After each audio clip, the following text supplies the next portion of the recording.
Production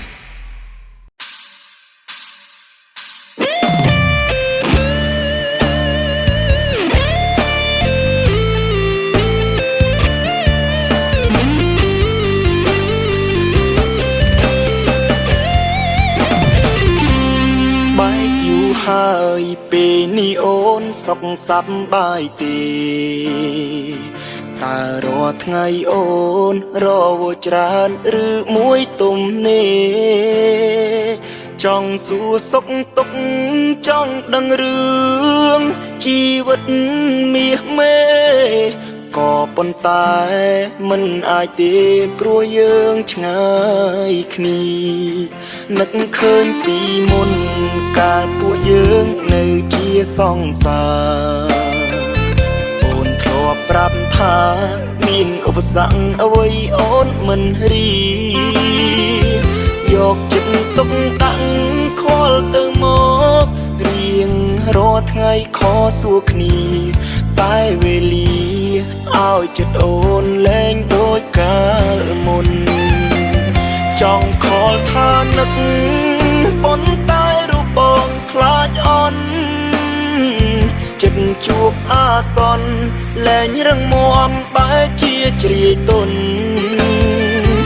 នឹកងារខ្លាំងណាស់ម្ចាស់ស្នេហ៍បងនឹកសំដីដ៏ទន់ភ្លន់ទូអូនខុសមុនមិនដឹងស្អីចេញតែលួចនឹកអូនស្គមឬធាត់ហើយសុំបលខ្មៅឬសចិត្តសាងពីជោប្រហែលជាមិនចេះនឹកហើយអារម្មណ៍ក៏ដឹងដែ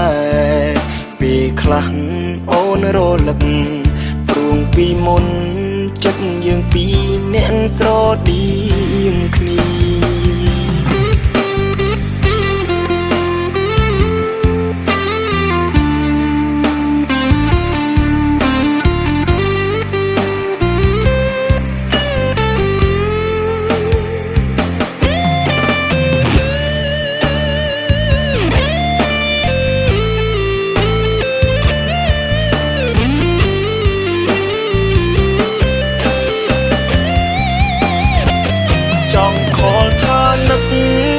ប៉ុន្តែរូបបងខ្លាចអន់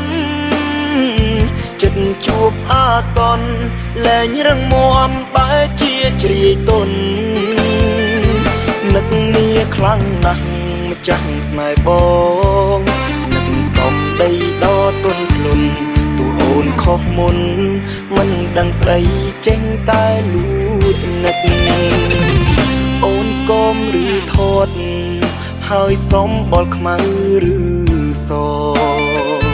ចិត្តសាងពីជោប្រហែលជាមិនចេះនឹកហើយអារម្មណ៍ក៏ដឹងដែរពេលខ្លះអូនរលឹកព្រួងពីមុន